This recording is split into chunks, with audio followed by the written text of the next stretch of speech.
This channel does not promote any violent, harmful, or illegal activities. All content provided by this channel is meant for an educational purpose only. Dilip ঘোষের সঙ্গে আমাদের তো একদম আদর্শগত লড়াই, সে তো থাকবে রাজনীতিতে, কিন্তু বিয়ে সেখানে তো একদম ব্যক্তিগতভাবে শুভেচ্ছা। মাননীয় মুখ্যমন্ত্রী পর্যন্ত পুষ্পস্তবক শুভেচ্ছা বার্তা পাঠিয়েছেন, তো সেখানে বিরোধী দলনেতা এখনো কোনো শুভেচ্ছা তো কোথাও দেখতে পাচ্ছি না।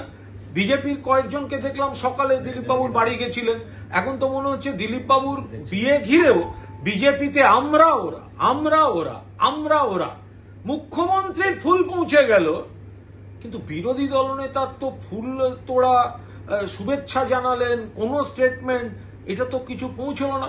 দিলীপ বাবু আমরা ওরার মধ্যে ওখানে কাদের দিকে পড়ছেন।